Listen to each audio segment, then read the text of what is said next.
So, hey, welcome back, everybody. It's been a little while since we talked to you last. I'm finally back here with my good friend Chancey. A lot has happened since the last time we saw y'all. It has. Good morning, Brad. Happy to be here. Good morning, everybody. Hope y'all can tune in and happy to be back. A lot has happened. We've had some cold snaps. Man, we've had Christmas, New Year's Eve, lots of cold weather. Yeah, we lots ended of deer on hunting. reindeer. We ended on reindeer last time for Christmas. And We did. Did you see any? No, I didn't see any. And I went hunting just last week in Bandera, but no reindeer. Not one reindeer. Not a single reindeer. Golly, Santa needs to let those guys have a vacation every now and again. I guess so. Maybe he's got them resting. They got the rest of the year off. Yeah, And hey, maybe they're breeding right now. possibly so. So we're back. We're going to talk about that a little bit today. We're going to talk about the reproduction of white-tailed deer. And another thing that I guess we should mention is the weather around here locally in Central Texas. We're in the middle of Texas once again, and it has been pretty cold here. We had our first good cold snap, man. And believe it or not, I think we had our warmest December on record, or one of the warmest Decembers on record. Yes, I think it was the warmest December on record as far as for our area, Central Texas. Christmas here was 85 degrees or something like that, Yes. 82. I don't remember the exact temperature, but man, it was hot. We were wearing shorts and T-shirts. Of course, you had your diehard Christmas people that still had their Christmas sweaters on and all. 85 degrees. I think my wife was one of those. You know, she got all dressed up in her sweaters and all that kind of stuff. And my daughter and me and my sons wearing T-shirts and shorts. And I think one of my kids had shorts on, if I'm not mistaken. But. Oh, yeah. I mean, we had ours outside, and at my mother-in-law and father-in-law's, as always. Beautiful weather. But, golly, I don't ever remember a Christmas being that warm. Oh my gosh! Well, so Christmas was warm, and then by New Year's Eve it was freezing cold. Mm-hmm. A week later, and it was a complete change. And it got so cold, as a matter of fact, that a lot of our cool season grasses around here, like our ryegrasses, wheat, oats, took a beating, man. Oh yeah, you just drive around and look. Even you said wheat and oats. You know it's cold when they get bit that hard. And I was starting to worry about weeds coming up in the yard because there was so many weeds coming up just everywhere, like sow thistles and sauntresses. And that cold snap, man, it knocked it back. My yard looks good now. There's not hardly any weeds coming up in it, but they will be coming. Well, thankfully, because you can't hardly buy Roundup right now. No. Yeah, it costs you an arm and a leg. It would cost you an arm and a leg for any kind of glyphosate product. So thankfully, yeah, it doubled. I think last summer I bought the 2.5 gallon jugs that you get the farm, just 41% glyphosate. I was paying around $50 for a 2.5 gallon jug. It's doubled by now, hasn't it? I haven't bought any since last fall. We were selling generic glyphosate, generic Roundup for, like you said, 41%, 4 pounds per gallon of active ingredient for $46 a jug, I think, in the middle of summer. Yeah. And now I think it costs us $65 a gallon if you could find it, but you can't even find it right now.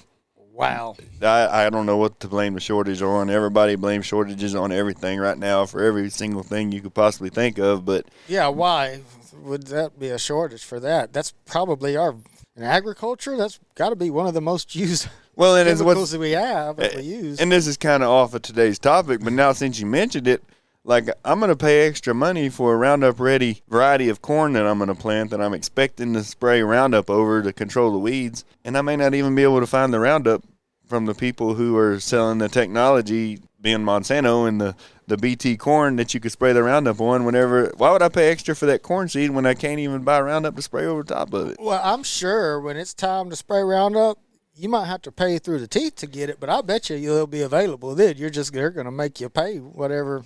Well, Chancey, you got to pay through the teeth for hamburgers. You got to pay through the teeth for a car. You got to pay through the teeth for anything you buy nowadays. Sure is. Yeah, there's not much that's not inflated right now. But that's so off of the point. Yes, it is. We were supposed to be talking about reproduction today. So reproduction of deer. Let's maybe get started talking about that a little bit here to continue our series here about the white-tailed deer. So where are we right now, Chancey, with these deer? Where are these does at that they're still breeding? Well, they can still be, but hunting season's over, or in Central Texas anyway, in Milam County. Now, it's still extended in MLDPs if you're on certain things, and I'm sure, it's still going in the southeast in places. But in our neck of the woods, hunting season's over, unless you're on a special program. Hopefully if your sex ratios are good, hopefully most of your does are bred. Hopefully so. You may have, so if you've got really, really good quality habitat, you may have some fawns that come in. It's very rare, but good quality habitat, highly nutrition. A fawn can come in to estrus on their first year. And while we're there talking, before I guess we go on too much further, Brad, I kind of want to talk about fawns and yearlings and 1.5-year-old deer and stuff like that, just so as we're talking, people will understand, what I mean when I say fawn or yearling. Yeah, because you very rarely hear of a 1.5-year-old deer or a 2.5-year-old deer. Well, I mean, we talk about half years all the time for deer, and I've had people ask me when giving presentation, well, why do we talk about half years? Why don't we just call it a 5-year-old or a 2-year-old? And the answer is because most of the time when we're looking at deer, it's in the fall time. That's when we start studying. It's when we start putting trail cameras out. That's when we're hunting them, when we're observing the most, is in the fall time. And since, for the most part, where we hunt, fawns are born in the spring and summer, say May, June around here. Right. And then we're looking at them. When they're half a year old. Another half. So if that fawn was born last year, May, June. This year it was 12 months old in May, June. Now it's 18 months old. So that's why we call it a yearling, or 1.5. And when I say yearling, I'm talking about a 1.5-year-old deer, an 18-month-old deer this year. So when I say yearling, I'm talking about last year's fawn. When I say fawn, I'm talking about this year's baby. So you see a Facebook post or somebody comes in the feed store, they have a deer in the back. It's never, this is a 5.5-year-old deer. They always say this is it's like a 4-year-old deer, but in actuality, they are 4.5, 5.5. And most of the stuff you're reading, and when they're talking about aging deer on the hoof, they're always in half years. When you talk about aging deer on the hoof, they're always saying 4.5, 5.5, sure. Because you're aging them when he's got antlers on, and hard antler, theoretically. But when they're born, they're in velvet. Correct, because they weren't born last hunting season. No, they were born in between. Yeah, and so that's where where the half a year comes from. Yes, in our temperate climates anyway. The further south you get, closer to the equator, the seasons and ruts, everything's just screwed up down there. It's not, but as you go temperate and north, it gets narrower and wider the further south you go. Okay, so once more, when you mention a fawn, you're talking about a 6-month-old deer. A 6-month-old deer. Buck fawn or doe fawn. It was born this past spring. Makes sense. Yep. And so I guess let's talk about how we get to that point. Sure. Well, through reproduction. Reproduction, and that's what we're going to be talking about today, a lot of reproduction. And with that, I guess we just need to start, let's say, the breeding strategy of a whitetail deer. They're serial polygamous. Basically what that means is one buck can breed many, many does. It can. If he's lucky. If he's lucky. So they start running. He can breed a lot. The question is, he can breed a lot, but is he able to breed a lot? Since they're serial polygamous, there's also male-to-male combat. Males are fighting. They're trying to stand with does. How old is a buck when he first puts his first set of antlers on? 1.5, generally, is their first hard antler. Now, a little buck fawn, when they're born, when a little buck fawn's born, he's got 2 little teeny tiny swirls on top of his head of hair. And that's where his future antler growth is going to take place. And we'll talk about this. I think we need to have a discussion about the antler cycle too. But then after about 4 months old, he gets little knobs on the top of his head. And you'll heard us say button bucks. Right. Or button bucks. And that's, usually a buck fawn will have little nubs, especially while we're hunting them. But then he won't put on really his first set of hard antlers until he's 1.5 years old. So in general, 99% of the time, if he's got hard antlers, he's a 1.5-year-old deer at least. And what's weird to think about with that being said is that if a deer doesn't have antlers, he couldn't breed anything if he wanted to. Even a mature buck. Yeah, no, so. No antlers, no breeding. Yeah, I mean, it's tied to photo period, their antlers, but everything I read, deer can start breeding as soon as they shed their velvet. They lose their velvet, they get in hard antlers, then they're virile. Around what time of the year is that here? That's late September, usually. I mean, they're usually done growing by the middle of August, and then they'll shed their velvet, and they can shed all their velvet, in, say, a 24-hour period, one day. Most of the time they rub it on brush to get it off. But everything that we know about, that's tied to photo period, and so is the estrus, which we'll get into, what makes deer come into cycle. There's also a lot of environmental factors, too, as far as hormone levels and testosterone and estrogen and everything that's working together Sure, to and, do that. and by photo period is what we're talking about. We're talking about day length. Yeah, the amount of day length, or some people say the amount of darkness, which is the same thing. Same thing, yeah, yes. same thing. Have they ever done a study with this? Of course, we'll talk about this day length here Yes, a it's little just more. like growing a florist. You know how the florists manipulate the amount of darkness. Have they done a study with deer like that? Yeah, you like can make change the day length to see if they'll keep their antlers for a longer period of time? Yes, you can make a buck grow 3 antlers and it sets of antlers in a year. It's very rigorous and demanding on the deer. Absolutely. Wow. I've read in labs they've manipulated the thing, and you can make one because in about 100 days, a deer can grow. I mean, heck, elk and moose can grow 35, 45 pounds of antlers in 100 days, basically. It's one of the fastest growing tissues. But so, yes, back on target, we can manipulate. I've read that they've manipulated the amount of hours, and you can make that buck grow 3 sets in a year. That's something to think talk about. how hard it is on that animal, though. Well, and then you go to different parts, like closer to the equator, where the day length doesn't change as much as it changes here. Yeah, and there they drop at different times. They shed antlers. You might have deer in velvet. You may have some in hard antlers. The breeding season can last year-round down there. So it's 100% tied to photo period. We know that. But like I also said, there's a lot of environmental hormonal stuff that takes into place too, as far as the exact timing of when they decide to cycle. The does. Doe and the buck, are they tied together pretty closely with the date with coming into? I think so. I think that's the way they were created, and they kind of designed that way. So like, say end of hunting season in the early spring, the day starts getting longer. That generally makes the bucks stop producing as much testosterone. When the day gets longer. Yeah, when the day starts getting longer in the spring, stop producing testosterone, they generally shed their antlers. They can't breed anymore. I'm sure that's triggering the does as well to no longer come in estrus. Same thing, the next following fall, days start getting shorter. Bucks start producing more testosterone and their antlers and everything. And I'm sure the does are following along with estrus and their ovaries and everything else as far as them getting ready to go into cycle. Now they may not be stand and heat ready, but that's when you start seeing little bucks running around, your yearlings running around, getting excited.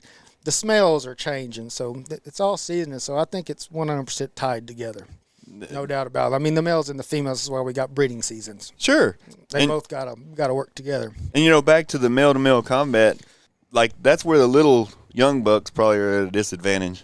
For the most part, you think so. Unless you got one that just there's some sneaky ones. Unless you ain't the size of the dog in the fight, but the size of the fight in the dog kind of thing. Yes, very true. So back to TPWD and some of those biologists doing great work. I think 20 years ago or something, they did a who breeds whom study, where they went in there and they genetically tested all the males that they turned loose, and had varying sizes, good bucks, cold bucks, management bucks, little yearlings, whatever, just everything out there.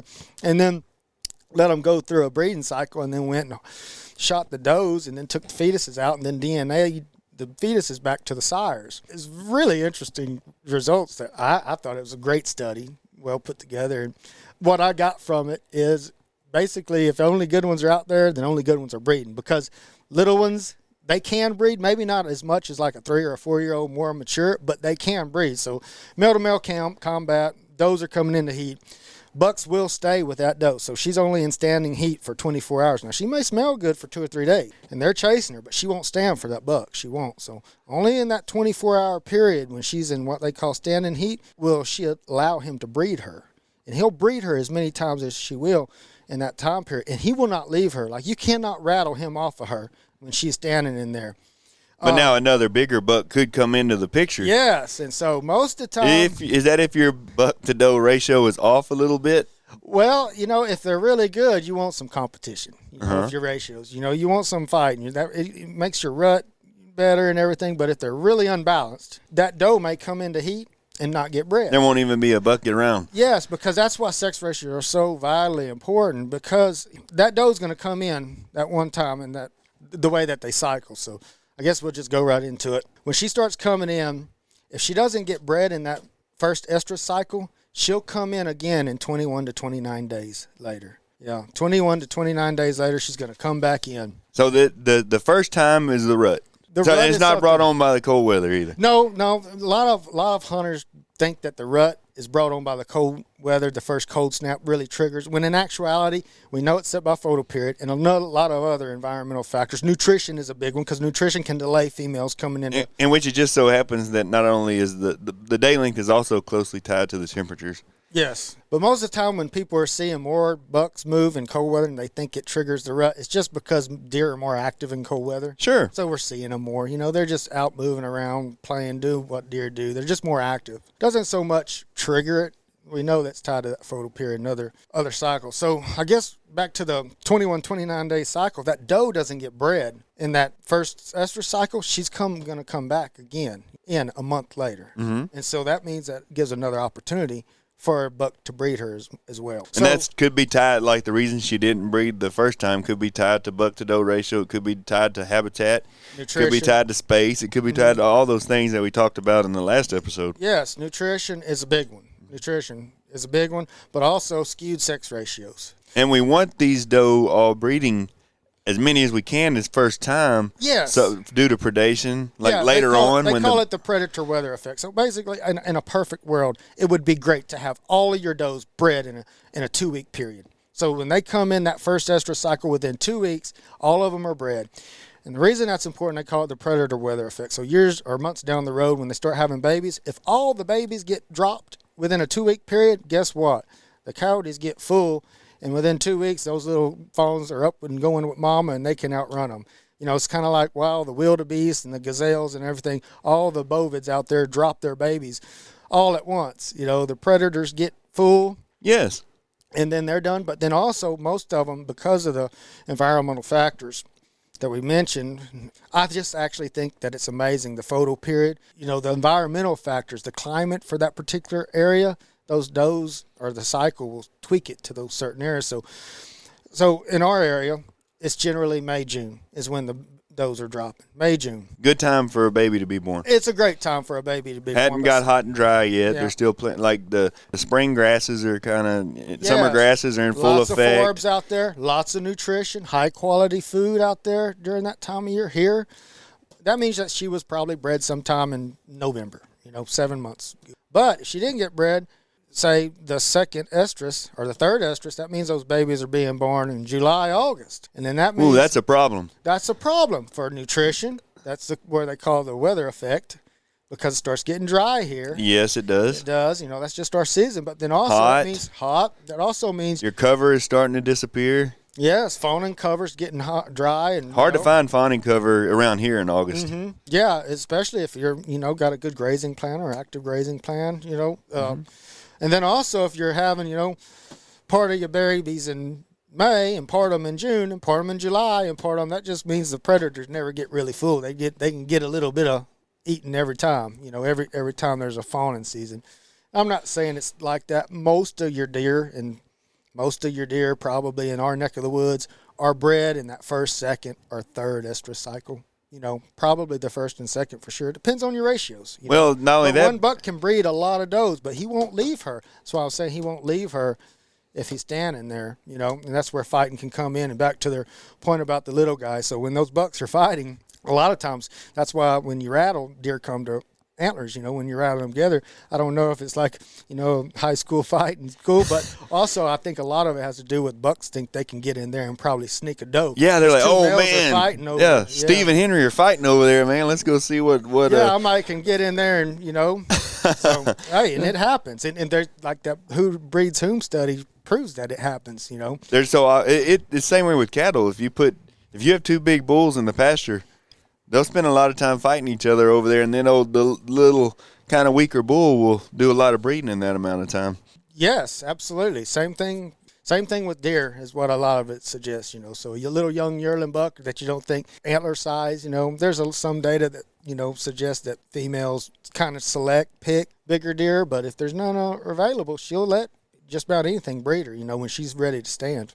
And that probably comes back to a good hunting program and a good harvest program, I guess, that we'll talk about some other time. That's a whole other thing. And culling and management deer. The main thing, absolutely critical, is we always get caught up in antlers and bucks, but we've got to remember that every single good quality buck that we look at it was born as a little fawn, and it needed a good, healthy mama, and it needed to be healthy. So deer season's over. Yes. And everybody's like, "Oh, I don't need to feed protein anymore." Yeah. I'm done with that. But actually, this is when you need to start feeding because protein. so you could tell me this if it's same with deer as it is in cattle, but you need cattle to be at like a body condition score of 5 or better at calving, because they're going to lose weight once they have a baby. They're going to nurse a baby. It's going to be hard on their body. They're going to be losing weight. So the better condition score you have a doe in, the better the baby develops inside of her too, as far as how well you feed them. Oh, absolutely. Right from now till the time of having a baby. So now is actually, because like we said, the freeze around here took out a lot of the grasses, a lot of the forbs. A lot of that stuff was knocked back pretty hard. Mm-hmm. And so if your theory is, hey, deer season's over, I don't need protein in my feeders anymore, kind of backwards, really. Right now is the time you need to almost be starting to feed it. Oh, absolutely. Once the hunting season gets done and over with, and it's within your budget and it's within your goals, now's the time, because think about it. Your bucks just got out of a rut. They've been breeding. And they're run down. Run down. They haven't been eating much. Yes. They haven't been eating much. They've been running does. And if your sex ratio's really skewed, they're really chasing They're does. really running does, because those does that should have got bred the first estrus cycle, she didn't get bred. Now she's going to come in again. That means your bucks are going to they'll be even more run down. You think with the more and more people we have hunting nowadays, the more and more skewed that ratio is getting? Absolutely, it can. Hunting pressure 100% can affect sex ratios. Yes. That's why we as managers do spotlight lines or trail camp surveys, because, like I said, in a perfect world, we won't. And unbalanced sex ratios lead to all kinds of problems, from rutting to fawning to predation to everything. And even though legally they say, hey, here's how many deer you could kill in this county, mm-hmm. That's not necessarily a local thing. That's where guys like you come in handy. They can come to your place and say, hey, look, buddy, I know the county says this. Well, and I know the state says this, but it depends on your habitat. The state sets general rules. But that's what depends on carrying capacity. So not necessarily like if I'm in the Post Oak Savannah as compared to the Blackland area of this county, probably I shouldn't even be following the same hunting guidelines in those two places, should I? Well, yeah, I think you should leave them as a rule from a hunting guideline stand. Well, I mean, obviously you can't kill more than the state of Texas says you can. But it goes 100% back to your quality of habitat and your carrying capacity of your land, and also your buck-to-doe ratio. So that's why people count deer every year. That's why the state of Texas does spotlight surveys, and why certain private ranches do spotlight surveys and helicopter captures. That way they know, or not captures, but helicopter counts. That way they know what they call population dynamics. They know their buck-to-doe ratio. They know their fawn crop. They know all these different things that they can use to manage a deer. They know their percentage of young, middle-aged, and mature bucks. These are all things that you need in order to manage a population. Yeah. And if you know Brad and Chancey, we kind of get distracted on other things. Yes, we do. So that the problem is it's a very complex story. There's a lot of factors involved in all this stuff, so it's kind of hard to stay on one thing. But back to so now we've got these bucks that are fighting to breed these does, and the does on the other hand, the bucks are kind of out on their own. Like you may have one buck roaming from group to group to group. Oh yeah, they're running. But then you got these does that are more in a matriarchal group. Yeah, like doe fawn, mother doe fawn, aunt fawn, or aunt doe relationships. Little small matriarchal groups. Like everybody's been sitting at a deer stand or observing deer or something, and see that those does are usually in small groups made up of yearlings and one or two older does, and then your fawns of that year. And if you've ever paid attention and watched deer, there's always one hook and bull mama doe, that's older, and she just kind of slaps the other ones around with her paws, and that's okay. Keeping everybody in line. Yeah, keeping everybody in line. She's kind of the boss, and whereas bucks during growing season, when they're in velvet, they'll be in bachelor groups. They kind of hang out in what they call bachelor groups, but once they start shedding their antlers and get hard antler, it's no more fun time.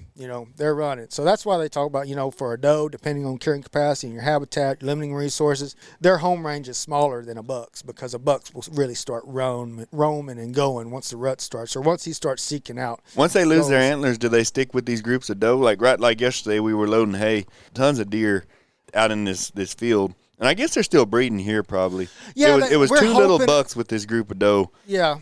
we're hoping that everybody's in a perfect world. We'd want everything to be bred by now. But these bucks are still producing testosterone. Sure, and all. as long as they're hard antlers. So if a doe didn't get bred in her first cycle or her second cycle, she'd come in again. They could still breed her. Yeah, and that's one of the things, like we keep talking about nutrition. It's absolutely vitally important. We've got to take care of mama and baby first, always. And really good quality habitat, really good, a good key indicator of good herd health is if your fawns, your little 6-month-old deer, come in. So that's one of the things that doesn't happen all the time, and it's actually rare because only in super good quality habitat and very nutritious, healthy animals, your little doe fawns will come in. So technically, just to make a point, last weekend went to Bandera. I was helping a buddy of mine shoot some does. This is around January 10th, and he'd been done in his 5,000 acre whitetail pasture that's strictly for native game. It's carrying capacity, the best habitat you could probably strive for. What part of Texas is this? I was in the hill country, Bandera. Mm-hmm. Yeah, Flying A Ranch. Bandera, okay. Good friend of mine manages that ranch. Incredibly awesome place. But just as long as he's been done with harvest, he's got his done, they do it right, and we're driving out. I was like, hey man, there's 140 class deer standing right on the side of the road, just right there, which is odd for that place. And we just stopped and backed up, and sure enough, he was standing with a little doe fawn. Still a little doe fawn, yeah. So that's probably the first time she came in estrus. Oh, she just now came in, and like I said, I've seen little in places in South Texas. I've seen bucks with fawns chasing little doe fawns, into March, February for sure. That's just one. It doesn't happen a whole lot. Most of the time, if they're breeding this late and you're on native range, or most of the time they're breeding a doe that didn't get bred the first or second cycle. And it could be something wrong with her where she doesn't take it. It could be lots of things. That's where it goes back to bad nutrition. Nutrition, it can delay breeding. Same as sex ratio. Maybe she did come in but just didn't get bred. And so you have these matriarchal groups, kind of these family groups of does. Then you have these seasonal groups. Yeah, seasonal groups and bachelor herds. That's what I talked about. When I say seasonal group, I think mainly of bachelor groups or bachelors. So, after the buck loses his antlers and he starts growing his antlers again when they're in velvet, they kind of buddy up. And it's been my experience, like it's usually they'll get in little bachelor groups or they make buddies. And most of the time it's usually like a 2-year-old and a 1-year-old, or a 3-year-old and a 2-year-old, or a 4 and a 3-year-old that buddy up. They have a buddy that licks them, or whatever the males do. While they're in velvet. While they're in velvet, yeah. While they're in velvet, like I've videoed them and watched them in the summertime, and there'll be 3 or 4 of them laying around, and they'll be mixed ages. So that's when I say seasonal groups. That's what I'm talking about, a bachelor herd. Yeah. Back to the velvet and all that being dependent on the day length and all that stuff, and even like the testosterone production being tied to day length and that type of thing. Back when I did cancer research at Scott and White years ago, I kind of started a little research study involving liver cancer and melatonin production, where there's data that shows that people who work in shift work, like you may work nights and then days, and it kind of throws off your circadian rhythm, that there's higher incidences of cancer. And so I was looking into that and come to find out melatonin, which is a lot of people take it to go to sleep at night, is, especially now, a lot of people take it, and it's supposed to be a very potent antioxidant. And it's produced by a little pineal gland that's right between your eyes. And it's a hormone that's only produced when you sleep in darkness. Yes. And it detoxifies your body. It helps you to sleep. It does all these things. And we'll get to that when we get to the antler side, because that melatonin is a key chemical. Talking about the pineal gland, which is like the little eye. Yes. For that does the photopier, but then tied to the pituitary gland. But melatonin is, I don't know that I'll have to get back, but melatonin is a key crucial chemical in the antler cycle. Is that right? Yes. Yeah. And that could be what ties the day length. Yes, I'm sure it does with the pineal gland. And yes. I worked on that study for a year there at Scott and White, and it got really interesting. And we had a kid.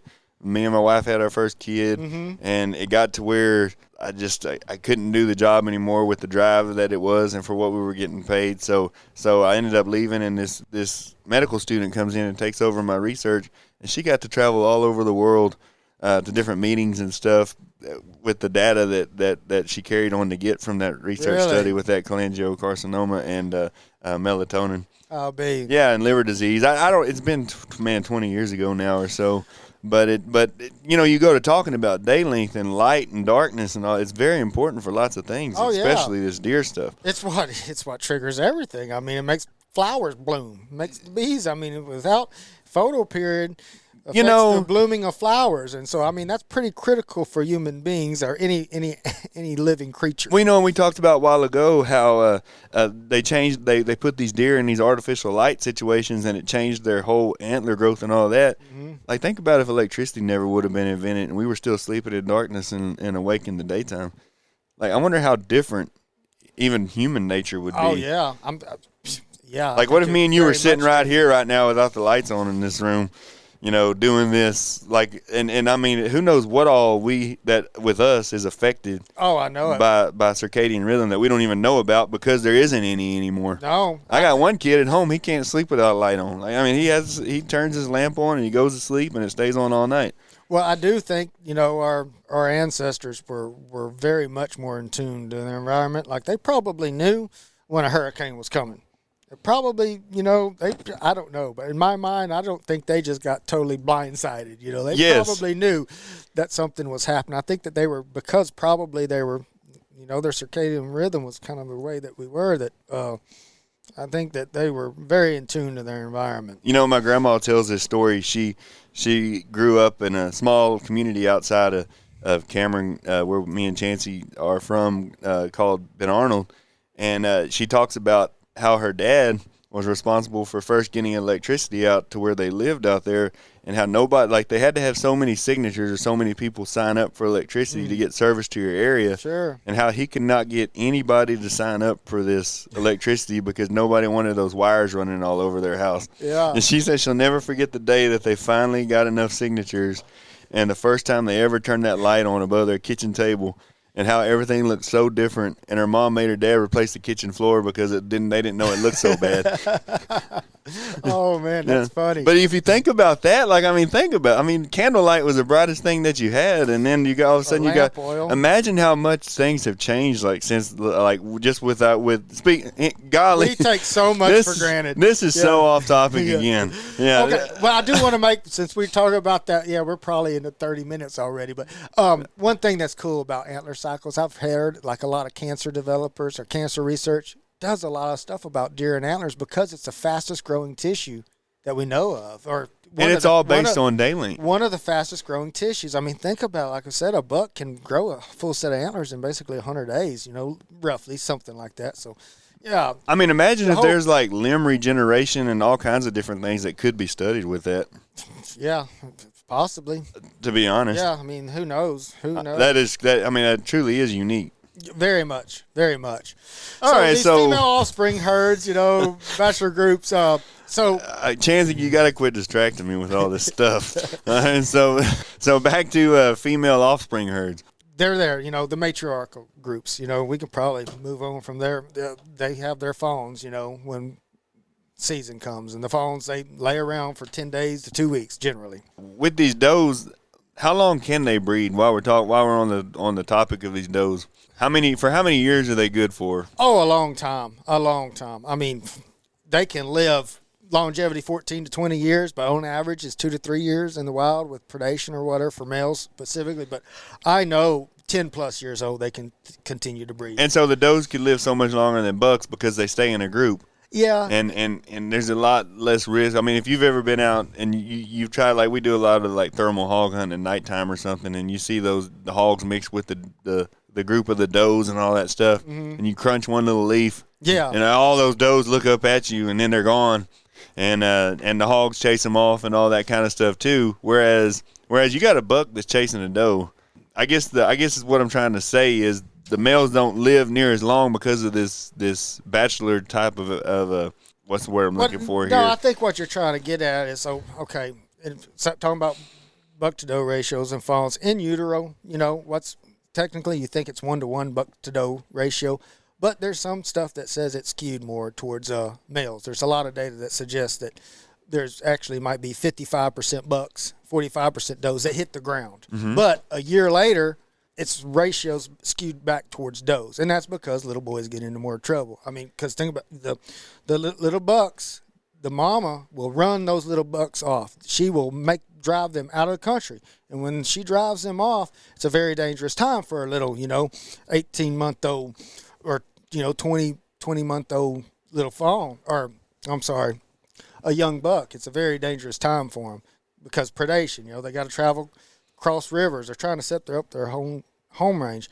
Whereas the same thing, your bucks, after the rut, they're not in those bachelor groups, and after the rut, wintertime, they're still kind of solitary. They've been run down. We've all deer hunted before. You can get by a lot of movement if it's just one buck out there feeding. When he puts his head down, you can move. You can draw back on him. You can get ready, into position. But if you got a matriarchal group of does out there, and there's 6 or 7 eyes moving up and down, it's a whole lot harder to move. So sure, generally, predation is mostly on your bucks. Not mostly, but they're more predation happens more to bucks, especially late season when they run down. Like we talked about nutrition, you have that issue. There's less eyes out there, and they're run down at the worst time of the year. Yeah, so that's why it can skew back towards females right there.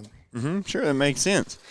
These deer, they're also, I guess you're speaking of predation and movement of these deer. Well, they're crepuscular.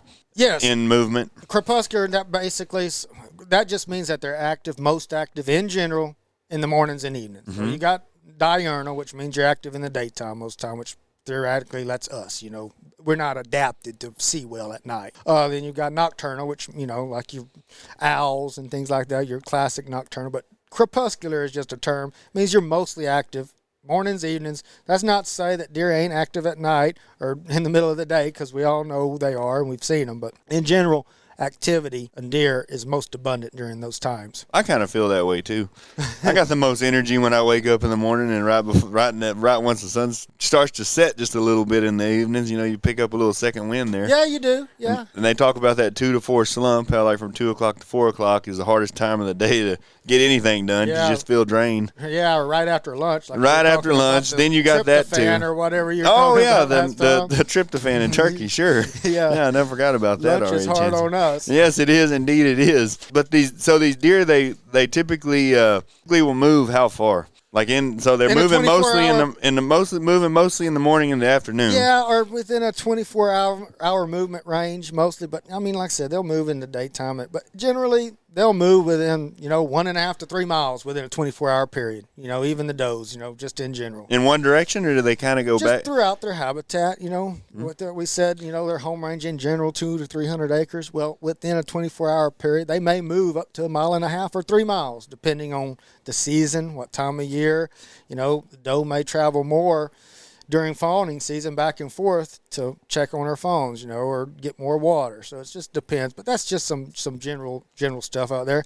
The little males, generally, like we said, when that doe starts running her male offspring off, and like we said, the little doe fawns stay with the matriarchal groups. Generally, those little males, they can disperse as far as 6 miles away. Back to how far they do travel, like you said, it goes back to those environmental factors that we talked about before. Habitat. Yeah, quality of habitat. All those different things.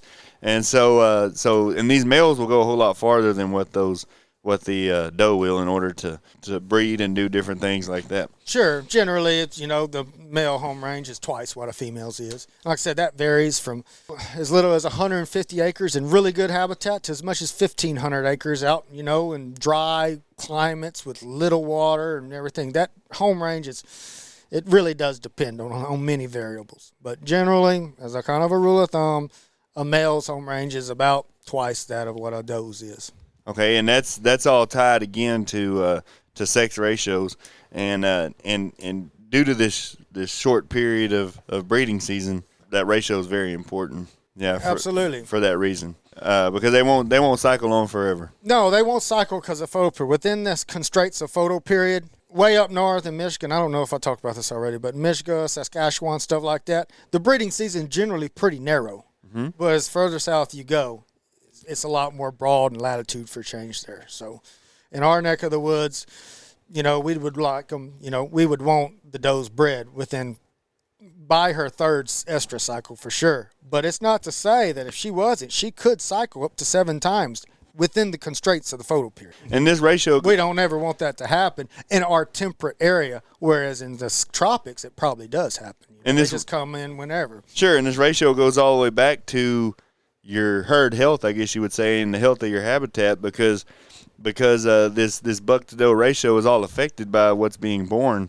If it's in a 1-to-1 ratio, and a lot of times in a bad habitat, it starts to skew toward more male babies. Yeah, there's a lot of data that suggests that, Brad, and that just goes with what blows my mind and why I love wildlife and nature. It just never ceases to amaze me. But there's a lot of data that suggests, I think Verme did a lot of, or Verme, I'm not sure how you pronounce it, in the 80s, that suggests that in poor quality conditions, like bad habitat, and, and even I think it just happens in general too, but he also found that suggests that does that have poor quality tend to have a lot more buck fawns. And buck fawns tend to travel farther. And disperse. They disperse. Think about it. They leave your habitat. They leave their habitat to set up new habitat, and dispersal group. Whereas if the quality of habitat's not good, most of the time it's carrying limiting factor issue.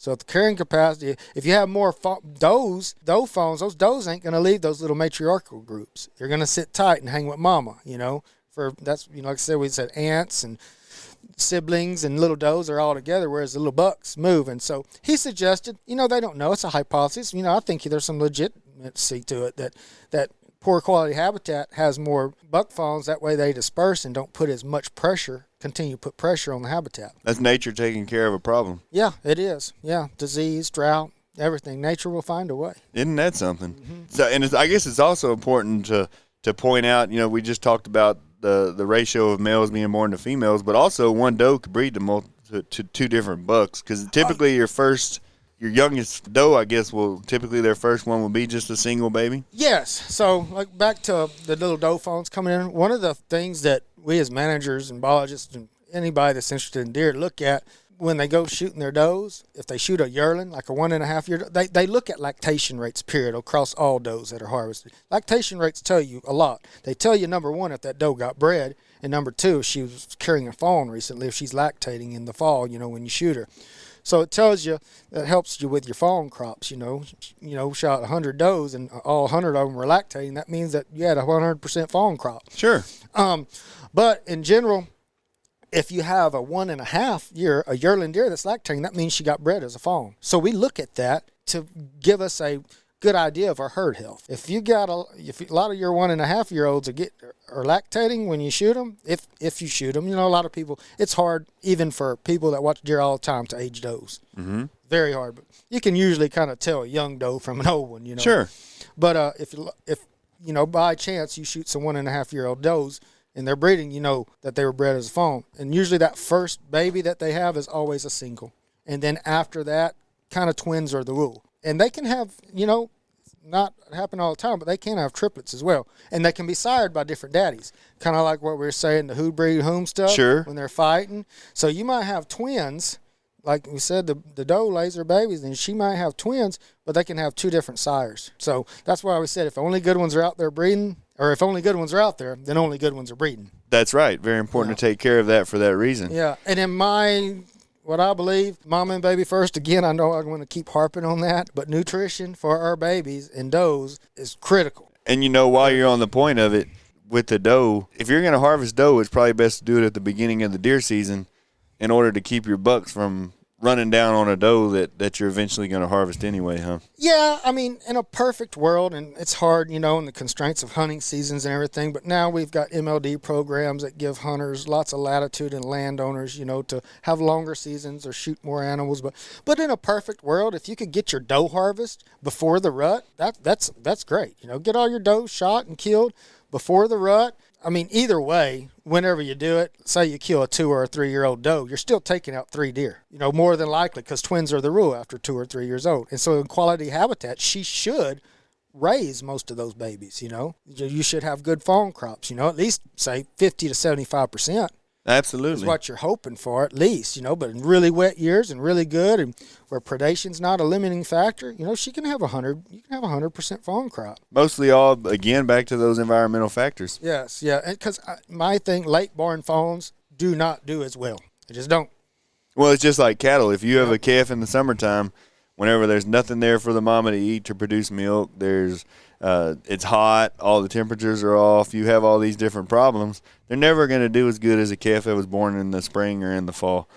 Because of the fact that there's and I guess that just proves to you how important nutrition is to a doe while she's pregnant and lactating. Yes, that's probably the hardest nutritional drain on a doe is when she's lactating. For correct? sure, especially on a young doe. Yes. So think about like with bucks. Say a buck is, I'm sure it holds true with does as well, but for the most part, a buck is physiologically mature at 4.5 years old. That means his long bone growth is done. His skeletal system, his ribs, his long bone growth is done. Well, antlers are bone. That's all they are. Calcium, phosphorus. They're not. I shouldn't say they're bone basically, but they don't have marrow in them. Right. So theoretically, you know, a buck is growing. It's having to take calcium and phosphorus and other energy to body growth, as well as grow antlers at the same time. And technically, after 4.5 years energy and calcium and phosphorus into his long bone growth, he can put all of that into antler growth. So that's where you see your best antlers at. Generally, and I mean, it's hard to say, everything's different, but as a rule of thumb. Well, back to nutrition and stuff. If all factors are the same. Back in my opinion, and this is my opinion, deer grow exponentially till they get about 5. And a lot of times, 4.5 to 5 year old on good nutrition and they don't get injured is a big jump. A good jump. I've seen them grow 50 inches plus in that 1 year, 4.5 to 5. Wow. And then after that, it's up and down, up and down, up and depending down. On the depending on fighting, depending on ratios, depending on drought, depending on everything. You know, there's a lot of data to suggest in general, probably 7.5. But my thing, it's up and down, up and down, up and down. Sure. Yeah, you go to taking the age factor out of it, and then it's just all environmental pretty much at that point. They've got good years and they've got bad years. Absolutely. And it depends on what happened to them. You know, if they were injured that previous fall, can set them back that spring when they start growing. Or tooth wear as they start getting older and their teeth start wearing out. Makes it a little harder to eat. Nutrition. So, yes. Yeah, that's supplemental feeding becomes important again there. Yes. Gets a little harder to browse and graze without teeth. Mm-hmm. And so I guess it's important to mention while we're on the topic about gestation being about 7 months. Yeah. So if we have them breeding about a month or two ago, 7 months later they have a baby. Yeah, and generally we say 7 months, 210 days, but the actuality is just like people. It's somewhere in that neighborhood of 187 to 221 days. You know, not every woman has a baby at exactly 9 months. Exactly. Right. You know, sometimes it's a couple of weeks before or maybe a week after. Just deer same way, you know. In that 187, 220 day, just say 7 months, 210 days. You know, that's their gestation period. Sure. And these babies are born then, you know, around, like you said, May or June. May, June here, yeah. And in South Texas, especially western South Texas, July. And they have these little spots on them. Yep. The babies do. Yeah. But they don't stay forever. No, they're born. You know, the babies are born, and they have the ability to do, I don't know, we may have mentioned, but they can lie completely motionless. They're born with very, very, very little scent. Very little scent. And they've got these spots on them, so they're cryptic, can kind of blend in and camouflage. And generally, those spots go away when the fawns lose their first set of hair. Basically, they molt. That happens in the fall, and most of the time, that's when they're weaned. A little fawn. It's kind of coincidentally that all that goes together like that. It seems almost like they spots were go made away, that way. They're weaned off, and now the mamas it's time for them to breed Start again. coming back in. And then the baby, if it's like you said, if all the factors are right, you have a good habitat. Well, even these little weanlings. Yeah, they could come in. If it's really good habitat, they could come in. Yeah, they sure can. Like I said, just last week in Bandera, we saw a buck standing with a little doe fawn, you know, and that little doe fawn was probably born in June, you know, something like that.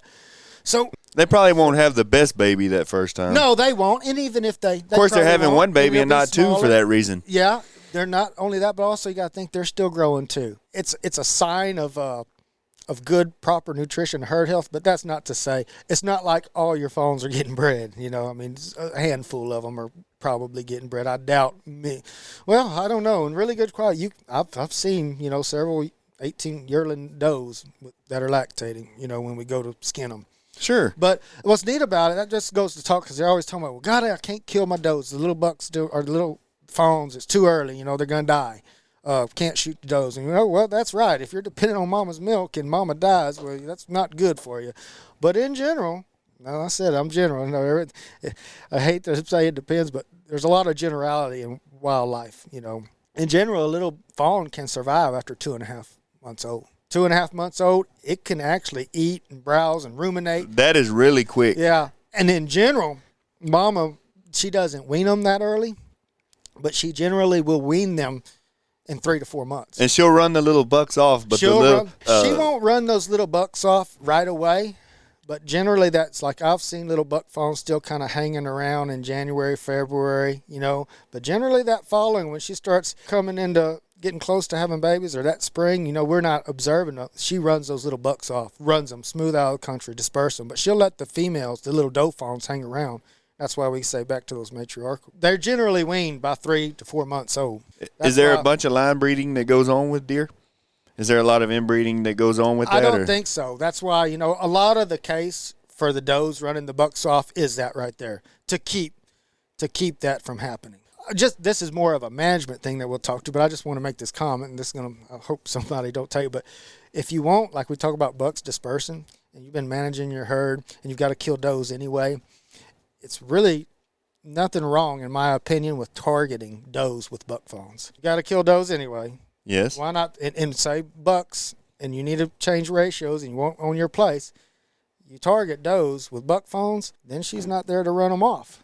So generally, and I know this for a fact, you shoot does with buck fawns, those bucks don't disperse. They just kind of hang around. Oh. Yeah. And then, but then I guess, well, of course, it's a matriarchal family, so linear breeding still happens there. I guess so. But not a first generation kind of thing like that. Yeah, so too. I mean, I've known that and seen firsthand, shoot a doe that had a buck fawn, and that little buck fawn just kind of stayed right there. And that was his home range. I mean, we ended up shooting him when he was 7 years old, and he lived right there. Right there with all of them. Yeah, I know for a fact because I watched him for 7 years, and he had a real unique characteristic, and I shot his mama. And he just hung around. He had a real unique characteristic about having like a mane that was solid black. Even when he was fawning, he had a black tail. We named him Black Mane Tail. Yeah, we ended up shooting him when he was 7. He just kind of stayed. I mean, when it got rut, we'd see him way across, somewhere far off. But he'd always come back to that little area he was when he was a fawn. Man, you couldn't think of a shorter name? Yeah. Man, Chancey, that's a mouthful. Yeah. Did you always call him BMT? Or? Should have. And golly, buddy, yeah, that's an hour-long conversation there. But so I guess, Chancey, that I don't know if we covered everything. So many sidetrack conversations we got started on there. I'm sure we'll probably listen back to this and find something that we forgot to mention this or that or whatever. Probably could have possibly missed. But reproduction-wise, is there anything that we need to be doing right now? Reproduction-wise, what I said earlier, we need to be thinking about mama and baby. Think mama and baby first. Antlers will come later. Most important thing is, so right now, like the hunting season's over. A 5-year-old buck deer, his maximum potential is starting right now. Yes, absolutely. Well, I mean, because you think about it, he hadn't lost his antlers yet, and he hadn't started growing. But if you want him to get there, you want him to make it there. You don't want him to die in February or March because it's very, very hard time. Hunting's over with, so it's a good idea if it's in your management goal and in your plans to start feeding right now a good, high-quality supplemental feed. That way those bucks can be super healthy when the spring rains and everything comes and gets them. When that time comes, they can start rebuilding body tissue and body mass right now. So right now is a good time to be supplemental feeding as well as your does, because your does should be bred right now. All those young mamas are carrying fetuses right now. They're having to grow those fetuses. If they're a young mama, they're having to grow as well. So what do they need? They need protein. Yes, and especially this year in particular, as bad a quality as the habitat is, we mentioned with the cold weather and whatnot. Yeah, well, and then this just goes back to that right there. Like, remember mentioned when we were doing food. So, yeah, oats and wheat are out there. But what's going on with oats and wheat this time of year, if they don't get a cold snap and turn them brown, most of the time, by this time of year, your oats and wheat are tall enough They now. don't really like them deer, that much. You're not seeing deer out in wheat fields. No, right you now, sure unless don't. there's so many that they're keeping it cropped. Now, if they're keeping it cropped, They don't like that old growth. No, once it starts getting about this time of year, when it starts getting 8 inches, 10 inches tall, the deer stop using it. So that's not a food source for them anymore either. Had a frost that killed a lot of our little forbs that were out there. Now, I'm not talking about wildflowers. A lot of them have, antifreeze in them, and they can take the cold weather. But there's not much food out there that's high energy, high nutrition from a deer standpoint right now. No, there's not. So that's why they have to rely on browse, the twigs, leaves, and twigs off woody plants. So right now, they might be out in the field trying to get those cold forbs out there, but if they got smoked or whatever, killed, they're relying on browse and eating brush right now. So nutrition is very, very, very extremely important right now. And that's a whole nother topic. Yeah, but very important. If deer are in your mind and your management plan and you like deer and it's in your means to supplemental feed and you have that ability, right now is a good time to get it out. It's very important to do, especially if you buy your feed from us at Cameron Farm and Ranch Company. Yes. So, yeah, but to be honest, I mean, this is by no means a sales pitch. No, but but we've had a couple customers last year who started feeding deer protein all year long, and this year they said there's no comparison to what we had last year compared to what we have this year. Yeah, well, and that's another thing. Just since we're on this topic, real quick, I'll give you my opinion on supplemental feeding, and that's all it is, and it's not worth not much, but my opinion. Supplemental feeding is just what we said. It's a supplement to a healthy, quality habitat. Take care of mama, baby first. Make sure there's plenty of fawn and cover, good, adequate nutrition. Supplemental feed can help. In general, I don't think they need supplemental feed year-round. I don't. I think they need it from January to August. From the time they bred to the time they wean their baby. Yeah, until the time they end of rut, stress time for bucks, fixing to start growing their antlers. Because you got to think, so many times we're talking about supplemental feeding for just bucks, but you need to be thinking about mama and baby again. So that's really your window. And another reason, too, because, say, harvest. If you're supplemental feed and you got supplemental feed out there year-round and you're trying to kill deer, well, guess what? Generally, I don't like shooting deer at supplemental feed because I want them to think just come and go and go and go. Well, if you got generally come hunting season, all we feed is corn, basically. Sure. As an attractant. And I know that sounds bad to other people in other countries, but we feed it as an attractant a lot. And there are some places that do feed year-round, but if you've got a lot of deer to kill, or if you need to harvest, say, 20 does or something, it's a lot easier to kill them when there's not supplemental feed out there and they're coming to corn. A lot easier to attract them. It's a lot easier to attract them. I never thought about it from that aspect. Yeah, I mean, think about it. I mean, if you're eating if you got to eat sardines, because corn's not much on it's got 8% protein, something like that. Yeah, 7%, it's like fast I think. food, high energy. They'll eat it. They're not getting much off corn, so definitely don't feed corn. Well, for supplemental especially feed. deer, with it, like we talked about, being the fast-paced ruminant that they are. Corn is an energy source. It's a carbohydrate for them. They're just not getting anything protein-wise out. I'm not, so supplemental feed's important, but from a hunting standpoint, you can probably, and monetary budget-wise standpoint too, you can probably get by without, as long as your carrying capacity is good and everything's in sync, you can probably get by without feeding supplemental feed year-round, but definitely start thinking about feeding it from January to August. Well, that's another episode, Chancey. Yes. Yeah, there's a whole lot we could talk about. I might argue Chancey's point there a little bit on only doing it a certain time of the year because he's costing me a lot of money here. So be quiet, Chancey. That's all until you have time for today. Chancey, I was agreeing with you wholeheartedly, buddy, until we got to this little segment of the show here. Well, Golly, no, I can feed your I got to feed my kids too, Chancey, so keep your mouth shut over there, and bud. you can. There's lots of people that do feed your I know. Yeah, we need to save money wherever we can, and that's a good way to do it. But I guess that is kind of all we have time for today. I believe. Where are we at? How long? We're at 1 hour and 2 minutes already, bud. 1 hour and 2. Well, we didn't go an hour. We covered and 30. everything from cancer research to deer reproduction to so how the grid got electricity and yes, back in Ben Arnold, Texas. Yes, we sure did. And I can tell lots more stories about her that she good told stuff. me. Oh yeah, that is interesting. Yeah, it makes you just realize how blessed and what we take for granted. Well, she said her dad used to carry a ladder in their car because if the phone line was down, like you had to get out and fix it.